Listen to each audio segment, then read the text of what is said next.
Okay, this is another 10-item math quiz. Now it's about exponent. First, i-post nyo yung every item para sagutan nyo muna bago nyo makita yung solutions natin. So ito yung number 4, number 5, number 6, 7, 8, tsaka yung 9 at 10. Number 1, write the expression 3 negative 7, 3 x at isang y. Pag multiplication siya, lahat ng exponent niya ay i-add mo lang. 1 plus 1 plus 1 and that is 3. Nasaan yan? Ito yon. Next, yung x, 1, 2, 3, tatlo, ito din yon, at isang y. So the answer is letter B. Number 2, find n so that the equation is true. Ito ang base. Ito din ang base. Pareho lang sila ng base. So, ang exponent, doon tayo mag-focus sa exponent.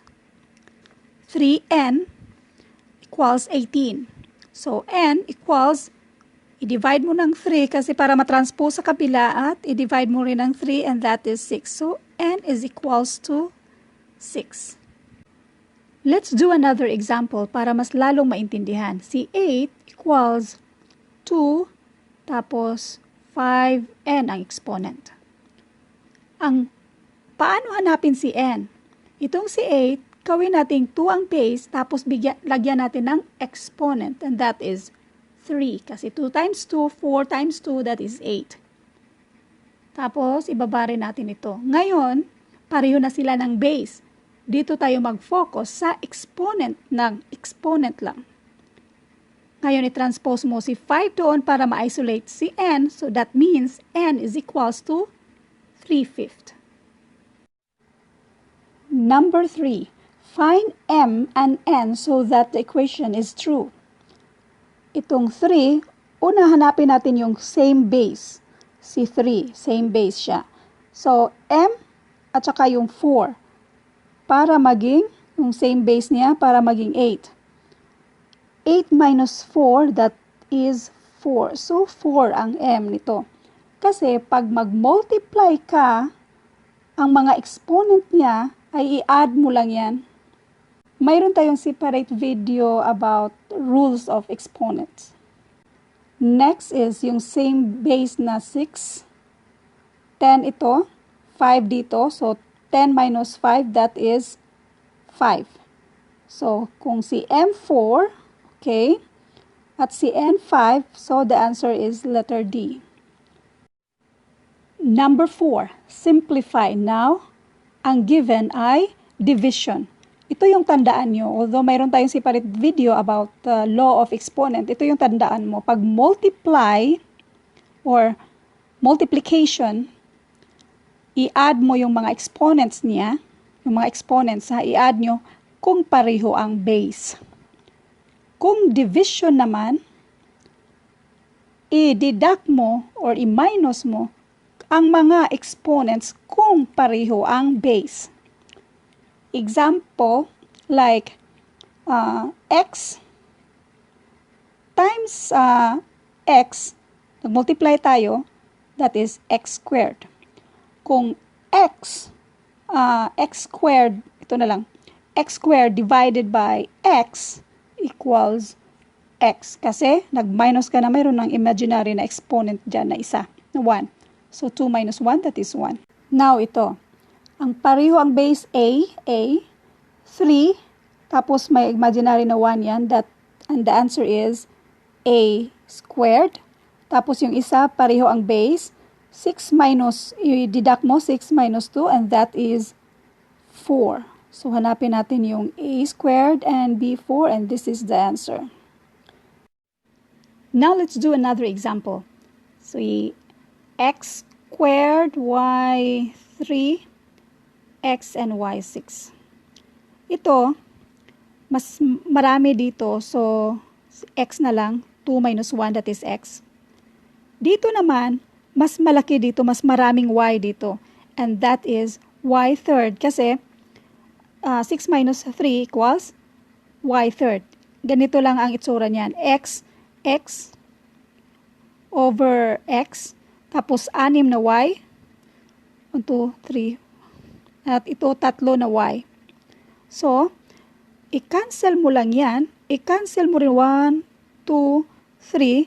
Isang x na ang natira, 3 y ang natira sa denominator. So, ito yung sagot.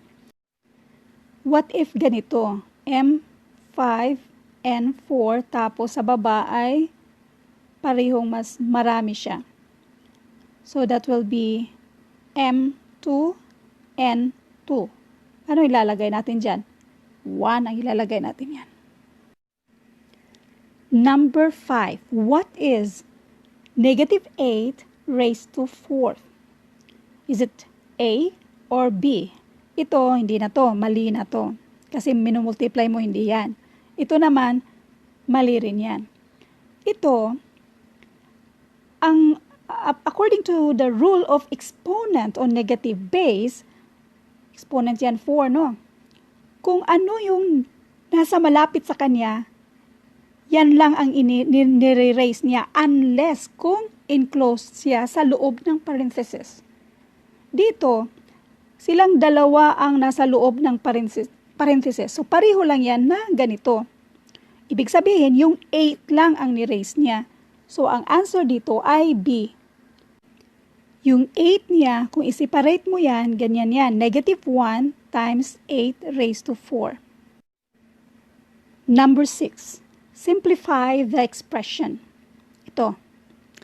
Parehong exponent. Kapag ganito, i-multiply mo yung dalawa and that is 12. Kopyahin mo lang yung base. So, ito ang answer. Letter A. Another example. 2 to the raised to 3 tapos 2 sa labas. And the answer will be, i-copy mo yung base tapos i-multiply mo yung exponent and that will be 2 raised to 6. I-double check natin. 2 times 2 times 2 and that is 8. Umpisahan natin sa loob ng parenthesis. Then, ni-raise ng 2. And this will be 64. Ito naman i-check natin. 2 times 2 equals 4 times 2 equals 8 times 2, 16 times 2, and that is 32 times 2, 64. Ilang 2 yan? 1, 2, 3, 4, 5, 6, 64. So, i-multiply natin yung mga exponent kapag ganito. Number 7. Which one gives a positive result? Review natin yung rule ng exponent sa mga negative base. Kung ano ang nasa malapit sa kanya, yan lang yung ni-raise niya unless kung naka-close siya sa parenthesis. Bago natin sagutan ito, tingnan muna natin sa calculator. Example, negative 2 raised to 2, negative 4. Kunin natin to. So, nasa loob sila pareho ng parenthesis, negative 4. Kung wala sila pareho sa parenthesis, negative 4 pa rin. Pero kung yung negative 2 ang ilagay natin sa loob ng parenthesis, now it's positive 4. Balik tayo sa tanong. Which one gives a positive result? Ito ba? Or letter B or letter C? The answer is letter C kasi naka-enclose siya sa parenthesis, included ang negative. Number 8. What is 8 raised to this negative 2? According sa law of exponent, that is 1 over 8 squared. And this is 1 over 8 times 8, 64. Pero wala sa choices, ito yung nasa choices. Hanapin natin kung saan yan at andito. Letter C ang sagot. Number 9. Based sa mga choices, pinapabuo ko lang kayo ng another expression nito. So, 4 raised to negative 2, 4 raised to negative 2. Kung isolve mo yan, and that is 1 over 4 squared plus 1 over 4 squared. And that will be 1 over 16 plus 1 over 16 equals 2 over 16 or 1 over 8. Ang tanong, saan dito ang magbibigay ng 1 over 8? Itong letter D, 4 raised to 0, that is 1. Sa letter A naman, 8 raised to negative 2, that is 1 over 8 squared, and that is 1 over 64.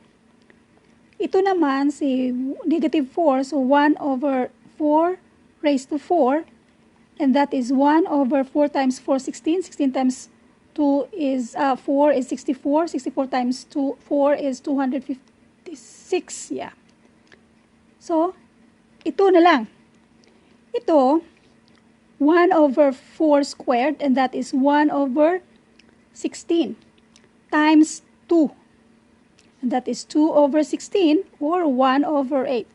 So, letter C ang sagot. Meaning, isang ganito at isang ganito, dalawang ganyan. Now, number 10, let's solve this. Negative 8 raised to 2. According sa law of exponent on negative base, yung pinakamalapit lang ang ni-raise niya unless kung naka-enclose sila sa parenthesis, hindi siya naka-enclose. Kaya ang answer dyan ay negative 64 plus. Ito, naka-enclose siya, so that is positive. And the answer is 81. Next, ito naman, naka-enclose nga siya, pero pareho lang sila, nandun sila sa loob pareho. And that is negative 16. Negative 64 plus 81, hindi pareho ang sign nila. So, kunin natin yung sign na may malaking value, yung 81. So, positive. 64 minus 81, and that is 17. Plus negative 16. Plus negative 16. And the answer is positive 1. I-double check natin sa calculator. Squared. So, wala siyang mga parenthesis, plus negative 9 nasa loob ng parenthesis. So, para klaro lang. And then plus negative 4 squared, parehong nasa loob ng parenthesis. You see, the answer is 1.